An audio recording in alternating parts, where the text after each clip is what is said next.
Hello viewers, hope you are all fine and doing well. This is the second video on this book, What I Talk About When I Talk About Running. In the first video, we discussed introduction and foreword. In case if you have missed that video, then I request you to kindly follow the link that I have mentioned in the description below. In this video, we are going to start to discuss the first chapter of this book. As this chapter is long, so I have divided my video into two parts. This is the first part of this first chapter. The name of this chapter is Who is Going to Laugh at Mick Jagger? As you can see that the title of this chapter is very unusual, but this chapter has lots of insights. Murakami starts this chapter by mentioning that he is in Hawaii. He goes there because he likes the weather of Hawaii, the breeze, and this is the place where he enjoys to run and do his writing works.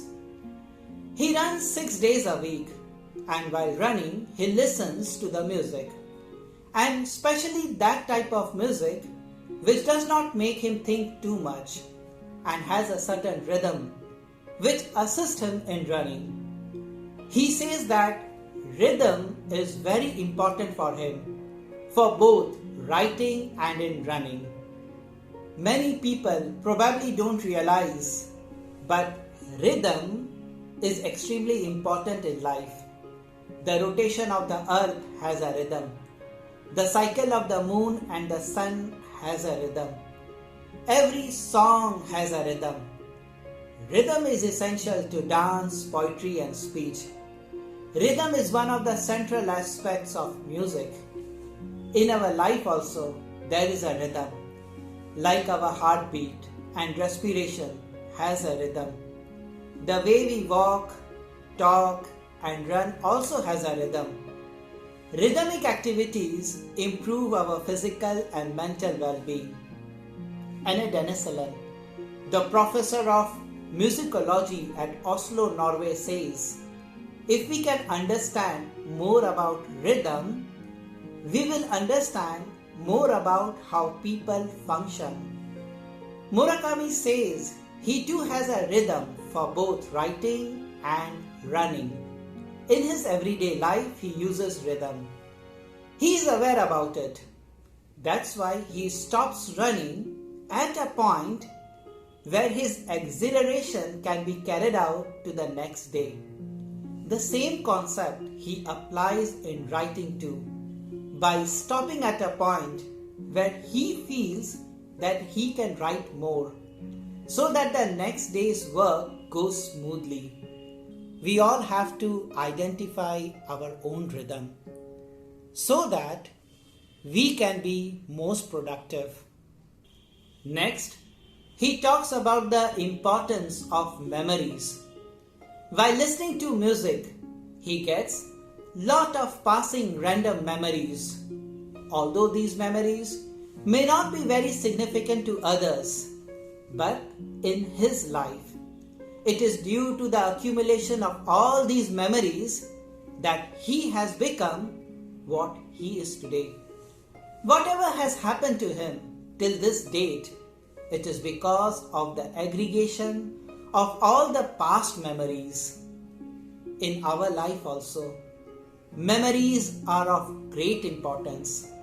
They can be pleasant or bad, but we too are the product of our past memories.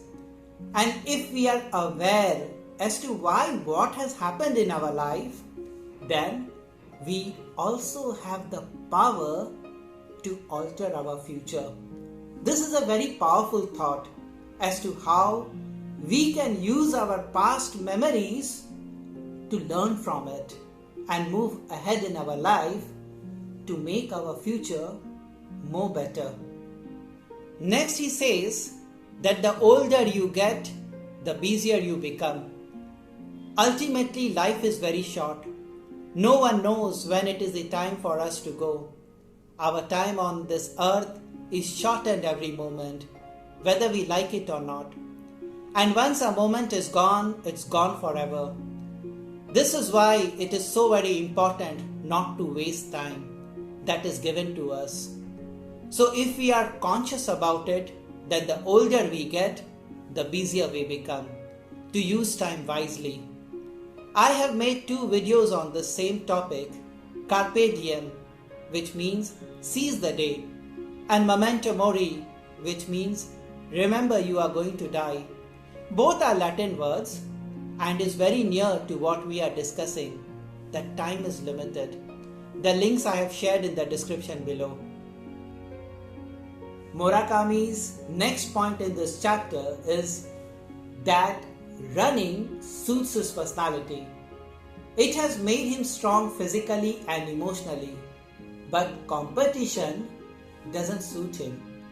Murakami is trying to explain here that we should all have our own goals, follow our own paths, at our own pace. Everybody has their own paths, and one must discover their own paths and move towards it, rather than competing with others. It's better to be self-motivated to do our best and discover ourselves in the process.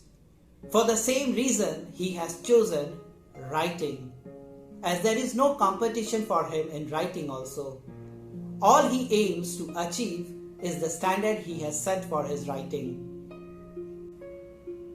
He further adds that what is more important for him is whether he has improved over his last performance or not. He says that the only opponent you have to beat is to beat yourself. Then he talks about one of the most critical problems of modern society, the problem of outward validation, the crisis of self-esteem. Right from a very young age, we rely on outward validation to help us determine if we are doing well in life. We look to our parents to congratulate us and say, "Well done," after we do something well. We look for their praise when sharing our creation and for our grades in school. This is all normal and in a way necessary. It helps us work with and collaborate with others when we enter adulthood. But the problem is when we rely only on external validation as a measure for success, and we don't listen to our internal voice to determine how we are doing. When we rely on external validation, it stops us from doing many things. It can hold us back from expressing our true selves for fear of what others may think. We might change our thoughts or beliefs based on how others feel, rather than what we feel. We might stop ourselves from creating in a way that feels true to ourselves. Haruki suggests our competition should be with ourselves only, for the sake of crossing our own set of limitations. This also reminds me of a book by Jordan Peterson, 12 Rules for Life. In Rule 5, Jordan Peterson talks about the same thing, that compare yourself with who you were yesterday, not who someone else is today. I have shared the link of this Rule 5 for your reference. As this video may become very long, so we will stop here. In this chapter so far, we have got 5 key points. Number 1, rhythm is very important in our life, and we must identify our rhythm to be most productive. Number 2, we are all products of our past memories and experiences. We can learn from it to make our future better. Number 3, our time here on this planet is limited, so use time wisely. Number 4, we should set our own goals, follow our own paths at our own pace. 5, the only opponent you have to beat is to beat yourself. We will continue our discussion of this first chapter in the next video. Thank you.